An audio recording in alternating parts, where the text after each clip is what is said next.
Assalamualaikum warahmatullahi wabarakatuh. Alhamdulillahirabbil alamin. Allahumma shalli ala Muhammadin wa ala alihi washabbihi ajma'in. Amma ba'd.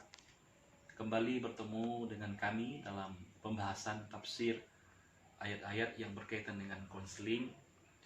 Insyaallah kali ini kita akan membahas surah Al-Asr, yaitu arti Al-Asr adalah masa, zaman ataupun waktu, di mana dalam ayat ini Allah Subhanahu wa taala berfirman secara lengkapnya, wal asr innal insana lafi khusr illa alladziina aamanu wa 'amilus shalihat wa tawassaw bil haqq wa tawassaw bis sabr.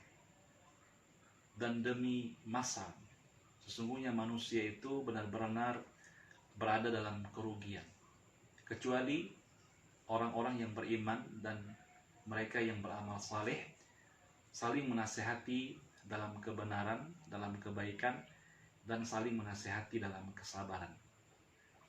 Ayat ini Allah mulai dengan satu sumpah dengan menggunakan waw al-qasam, waw sumpah, yang dimana Allah mengatakan wal asri, dan demi masa.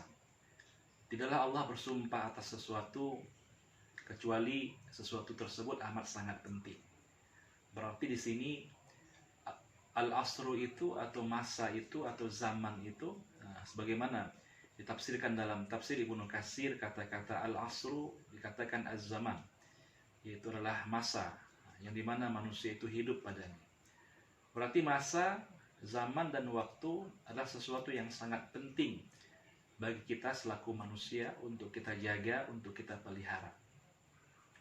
Maka Allah Subhanahu wa taala di sini bersumpah atas zaman ini. Karena memang banyak manusia yang lalai dalam kehidupan, lalai dengan waktu, sehingga lupa dengan kehidupannya di akhirat nanti yang amat sangat penting. Sementara kehidupan dunia ini amat sangat terbatas, di mana kita hidup telah ditentukan oleh Allah Subhanahu wa taala, setiap kita akan mati dan meninggalkan kehidupan dunia ini. Oleh karena itu, Allah mengingatkan kita wal asr, dan demi masa, untuk dapat kita menjaga masa kehidupan ini, untuk kita dapat menjaga zaman yang diberikan oleh Allah, kesempatan kita hidup dalam waktu yang terbatas. Innal insana lafi khusr. Bagaimana selanjutnya Allah mengatakan sesungguhnya manusia itu berada dalam kerugian. Tentu ada orang-orang yang rugi dalam kehidupannya. Kenapa mereka rugi? Karena mereka tidak bisa menggunakan zaman itu dengan sempurna, tidak bisa menggunakan masa itu dengan sebaiknya, sehingga mereka hidup di atas permukaan bumi ini menjadi orang-orang yang sia-sia. Tentu Allah Subhanahu wa taala di sini memberikan sebuah peringatan kepada kita, sesungguhnya manusia berada dalam kerugian. Tentu Allah Subhanahu wa taala memberikan sebuah panduan kehidupan kepada kita dalam ayat ini, bagaimana caranya supaya kita tidak menjadi orang-orang yang rugi. Tentu kita adalah orang-orang yang cerdas, cermat menggunakan waktu yang Allah berikan kepada kita. Ada dua golongan yang dimana mereka itu Allah kecualikan dalam ayat ini. Mereka adalah orang-orang yang tidak termasuk sebagai orang yang rugi. Siapa mereka? Yang pertama, illal ladzina amanu wa 'amilus shalihat, kecuali mereka itulah orang-orang yang beriman. Amanu ini yang beriman kepada Allah, yang beriman dengan hatinya, meyakini adanya Allah, meyakini adanya hari kiamat, meyakini akan malaikat, meyakini akan Rasul, ya, dan iman-iman yang lainnya. Tentu mereka adalah orang-orang yang tidak merugi. Wa 'amilus shalihat, dan mereka tidak hanya sekedar iman itu dengan hati, dengan keyakinan, dengan kepercayaan, tapi mereka buktikan iman itu dengan amal-amal saleh. Wa 'amilus shalihat, dan dengan mereka itu mengerjakan amal-amal kebaikan. Mereka salat, mereka berpuasa, mereka kalau ada mampu naik haji atau pergi umrah, mereka juga bersedekah, berinfak, membaca Quran, dan amal-amal kebaikan yang lainnya. Maka iman tidak cukup hanya sekedar di hati. Banyak orang itu hanya iman di hati saja, ini nggak cukup. Iman itu harus dibuktikan dalam bentuk amal saleh, dalam bentuk implementasinya dalam kebaikan-kebaikan yang nyata, yang dimana kita kerjakan bil jawarih, yaitu dengan anggota tubuh kita.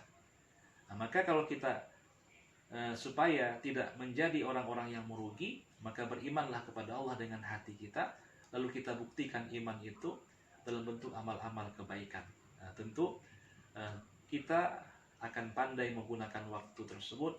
Ketika azan berkumandang, kita sholat tepat pada waktunya, berjamaah di masjid bagi laki-laki. Ketika ada pada bulan Ramadan diserukan untuk berpuasa, kita berpuasa pada bulan Ramadan. Begitu pula kalau kita ada kemampuan untuk naik haji, kita menunaikan ibadah haji, atau kita pergi umrah, atau kita bersedekah, ya, dan lain-lain sebagainya dalam ruang lingkup kebaikan-kebaikan yang kita kerjakan. Nah, golongan kedua yang dimana mereka itu tidak merugi adalah watawassaw bil haq watawassaw bis sabr, dimana mereka saling memberikan nasihat dalam kebenaran dan memberikan nasihat di dalam kesabaran. Nah, ini sesi konselingnya di situ letaknya. Jadi seorang konselor itu adalah orang-orang yang berupaya untuk membantu orang lain, memberikan melepaskan beban-beban yang dialami oleh orang lain tersebut dalam bentuk mereka memberikan semacam nasihat-nasihat.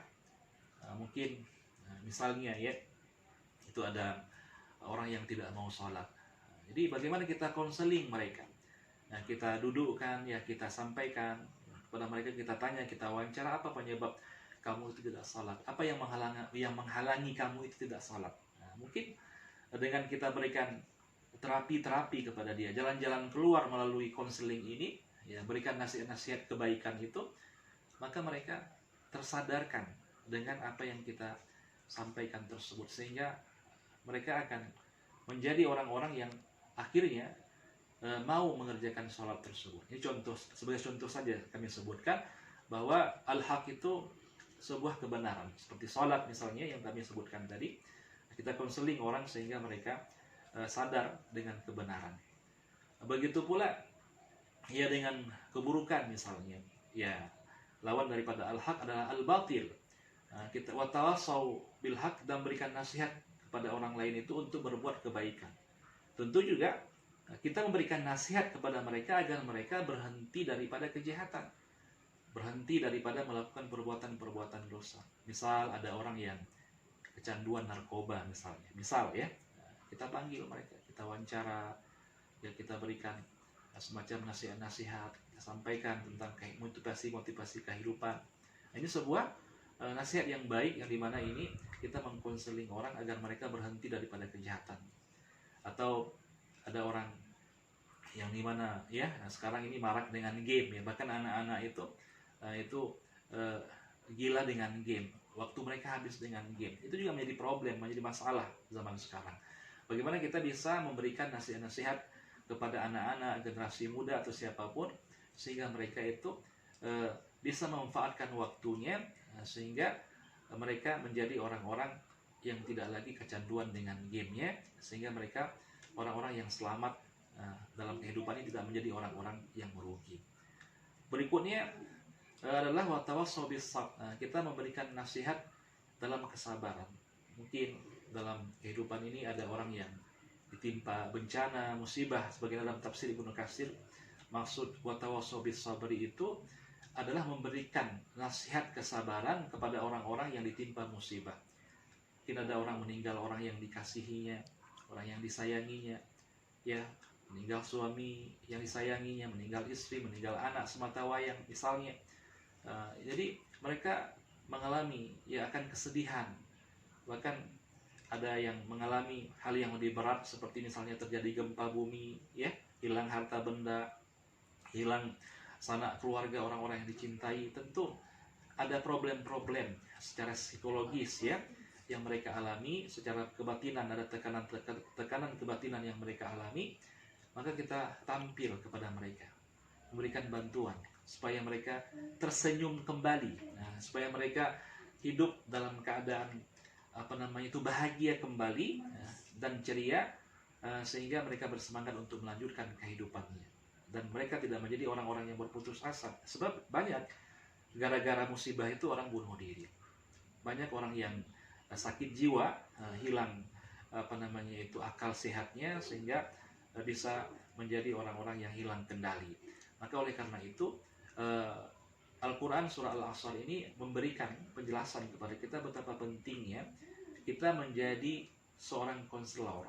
Nah, jadi konselor itu adalah orang-orang yang dimana berprofesi memberikan nasihat kepada orang lain dalam kebaikan dan juga memberikan solusi-solusi kepada orang lain ketika mereka ditimpa musibah atau ditimpa bencana-bencana. Nah, tentu konselor itu adalah pekerjaan dalam kehidupan dunia ini yang dimana itu termasuk orang-orang yang tidak merugi. Sangat luar biasa. Maka oleh karena itu, berbahagialah kita yang menjalankan profesi sebagai konselor, karena itu Allah kecualikan dalam ayat ini adalah orang-orang yang tidak merugi. Terima kasih. Assalamualaikum warahmatullahi wabarakatuh.